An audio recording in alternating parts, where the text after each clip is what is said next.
Hello अस्सलाम वालेकुम, नमस्कार दोस्तों। कैसे हो आप सब? उम्मीद करता हूँ सब ठीक होंगे, खैरियत से होंगे। दोस्तों, जैसे कि आप जानते हैं, मैं ड्राइविंग लाइन की वीडियो बनाता हूँ। ड्राइविंग से संबंधित, ड्राइविंग लाइसेंस से संबंधित, सऊदी अरब में गाड़ी कैसे चलाते हैं, ऑटोमेटिक कार कैसे चलाते हैं, मैंने सब टाइप की वीडियो बनाई हुई हैं। अगर कोई ऐसी वीडियो आपको देखना है तो आप मेरे चैनल पर जाके देख सकते हैं। और दोस्तों, दूसरा मैंने ये सोचा कि जब मैं ड्राइविंग की वीडियो बनाता हूँ और गल्फ़ कंट्री में जो मेरे भाई रहते हैं, जो काम करते हैं, तो मैंने सोचा कि उनके लिए जो यहाँ पर नए नए कानून बनते हैं, नए नए नियम बनते हैं, तो उनको भी जानना ज़रूरी है कि क्या हमारे लिए क्या नया कानून आया है, क्या नई अपडेट आई है। तो मैंने सोचा कि मैं ड्राइविंग के साथ साथ ये अपडेट भी आपको देता रहूँ साथ साथ में। अब मैं न्यूज़ की वीडियो भी बनाना शुरू कर रहा हूँ ड्राइविंग के साथ साथ। तो दोस्तों, सबसे पहले मैं आज बात करूँगा जो अभी आपने देखा होगा, नशीला पदार्थ यानी ड्रग्स के बारे में। यह एक बहुत सख्त अभियान चलाया जा रहा है और बहुत सख्त चेकिंग चल रही है। हर रोड पे, लिंक रोड हो चाहे मेन रोड हो, हर रोड पे इसकी चेकिंग चल रही है। चेकिंग में मैं आपको बता दूं क्या क्या वो देख रहे हैं। आपकी गाड़ी में कोई डंडा, लाठी, चाकू, कोई हथियार, कोई नशे की गोली, तंबाकू या पान, गुटखा, खैनी, ये सब चीज़ें अगर आपकी गाड़ी में पाई जाती हैं तो आपको 6 महीने की जेल या फिर आपको जुर्माना भी हो सकता है। ये बहुत सख्त अभियान चलाया जा रहा है, बहुत तेज़ी के साथ अभियान चल रहा है और इसमें बहुत लोग पकड़े भी जा चुके हैं, समझे। उनमें कुछ सऊदी लोग भी हैं और कुछ बाहर के खारजी लोग भी हैं। जो भाई हमारे जो हज करने के लिए आ रहे हैं, जो उम्रा करने के लिए आ रहे हैं बाहर देशों से, पाकिस्तान से हों, इंडिया से हों, बांग्लादेश से हों, तो उनके लिए, और वो हज करने या उम्रा करने के लिए जा रहे हैं और वहाँ से जो जमजम का पानी हम लेकर के आते हैं, तो उसके लिए कुछ नियम बनाए गए हैं, वो आपको पालन करना ज़रूरी है। वो नियम आपको जानना भी बहुत ज़रूरी है। वो नियम ये है दोस्तों, एक तो आपको यानी कि एक बोतल ही अलाउड है, ठीक है, पानी की। जमजम के जो पानी है उसकी एक बोतल ही अलाउड है। दूसरा, आप पानी की बोतल को बैग में पैक नहीं कर सकते, ठीक है। पानी की बोतल को आप बैग में पैक करके नहीं ले जा सकते। और दूसरा, जो एक एप्लीकेशन है नुसुक के नाम से जो एप्लीकेशन है, उस पर आपको अपॉइंटमेंट रजिस्टर्ड करना ज़रूरी है, समझे। या तो उसके प्लेटफॉर्म पे जाओ, गूगल क्रोम ब्राउज़र में जाकर उसके प्लेटफॉर्म पे अगर आप रजिस्टर करना चाहें तो उस पर कर सकते हैं, या फिर उसके एप्लीकेशन डाउनलोड करके और उस पर आप अपॉइंटमेंट रजिस्टर्ड कर सकते हैं।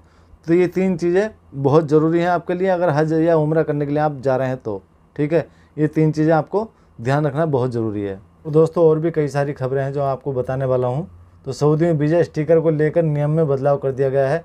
Saudi ministry of foreign affairs यानी कि मोफा ने कहा है कि एक नई पहल के जरिए यात्रियों के पासपोर्ट पर वीज़ा स्टिकर को इलेक्ट्रॉनिक वीज़ा से रिप्लेस कर दिया जाएगा। यानी कि हमारी जो वीज़ा लगती है, वो स्टाम्प होती है ना पासपोर्ट पे, तो वो अब सिस्टम चेंज करने वाले हैं। ये इलेक्ट्रॉनिक जो वीज़ा का सिस्टम कर दिया है। इसमें क्या होगा, इसमें QR कोड होगा और QR कोड में आपका सारा डिटेल आपका QR कोड के अंदर होगा, पूरा डाटा आपका QR कोड के अंदर होगा। तो ये नया सिस्टम इन्होंने वीज़ा के लिए कर दिया है। उसमें 7 देशों के लिए अभी जो पहला चरण है, उसमें 7 देशों के लिए क्या है। अब 7 देश कौन कौन से हैं वो आपको बताने वाला हूँ। वो 7 देशों यानी कि कौन कौन से देश में सबसे पहले लागू होगा, वो मैं आपको इसमें बताने वाला हूँ। सबसे पहले नंबर पे आता है India, Jordan, United Arab Emirates, Bangladesh, Egypt, Indonesia, Philippines. ये 7 देश हैं जहाँ पहले चरण में इनमें सबसे पहले ये लागू किया जाएगा, जो डिजिटल इलेक्ट्रॉनिक वीज़ा सिस्टम है, समझ गए। और दोस्तों, एक बहुत ज़रूरी खबर है हज करने वालों के लिए, उम्रा करने वालों के लिए, जो बाहर कंट्री से गल्फ़ कंट्री के अंदर, सऊदी के अंदर अगर आप हज करने के लिए आ रहे हैं, उम्रा करने के लिए आ रहे हैं, तो उनके लिए बहुत ही ज़रूरी खबर है और बहुत खास करके ध्यान रखने वाली बात है। सऊदी जाने के लिए फिर से जारी नया गाइडलाइंस, हज को लेकर एंट्री बिना वी सर्टिफिकेट नहीं मिलेगा, समझे। यानी कि कुछ गाइडलाइंस ऐसी बनाई गई जो उसकी वजह से अगर वो आप फॉलो नहीं करेंगे तो आपको उसका परमिट नहीं मिल पाएगा। हज यात्रियों के लिए टीकाकरण अनिवार्य है। हज यात्रा की प्लानिंग कर रहे हैं तीर्थयात्रियों के लिए ज़रूरी खबर है। मीडिया रिपोर्ट्स के अनुसार सभी के लिए टीकाकरण अनिवार्य है। जो लोग 2023 में भी हज करने की प्लानिंग कर रहे हैं, उन्हें इस बात का ख्याल रखना चाहिए कि उनका टीकाकरण होना ज़रूरी है। ऐसे लोगों का कोविड-19 वैक्सीन शॉट और 1 बूस्टर डोज होना ज़रूरी है, यानी कि 2 वैक्सीन और 1 बूस्टर डोज ये लगना बहुत ज़रूरी है, जो भी हज करने के लिए या उम्रा करने के लिए आना चाहते हैं। जिन्होंने अभी तक टीका नहीं लिया है वह क्या करें? मीडिया रिपोर्ट्स के अनुसार जिन लोगों ने अभी तक कोरोना वायरस का टीका नहीं किया है उन्हें हज सीजन के शुरू होने के 10 दिन पहले टीका ले लेना चाहिए। यात्रियों के लिए बूस्टर डोज भी ज़रूरी है। कौन से वैक्सीन सऊदी में है मान्यता प्राप्त? अभी मैं आपको बता दूं, जो सऊदी अरब के अंदर जो वैक्सीन मान्यता प्राप्त है वो वैक्सीन आप लगवा कर आएँ तो अच्छा है। तो वो मैं आपको बता देता हूँ कौन कौन सा है।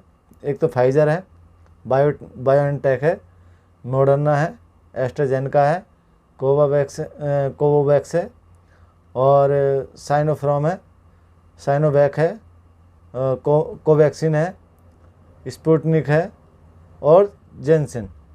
ये जो हैं ये सऊदी अरब के अंदर ये मान्यता प्राप्त वैक्सीन है। ये खबर है उनके लिए जो भी हमारे गल्फ कंट्री में भाई लोग काम करते हैं, चाहे वो कंपनी में हो, घर में हो, कहीं भी अगर काम कर रहे हैं आप लोग, यानी कि जो आपका कफील है, आपके कफील ने आपको बुलाया अपने काम के लिए और आप चोरी छुपे से कोई और काम करते हैं, अपने कफील को नहीं बताते हैं और कफील ही आपसे कोई और काम कराता है, यानी कि उसने बुलाया ड्राइवरी के लिए और वो आपसे कुछ और काम करा रहा है और आप उस काम को करते हैं, तो आप उस काम को करते हुए अगर पकड़े जाते हैं, यानी जिस काम के लिए आप आए हैं वो काम नहीं आप कर रहे और दूसरे काम पे आप पकड़े जाते हैं, तो उसमें आपको भाई भारी जुर्माना उठाना पड़ेगा। आपको 50,000 रियाल का जुर्माना हो सकता है और 6 महीने की जेल हो सकती है।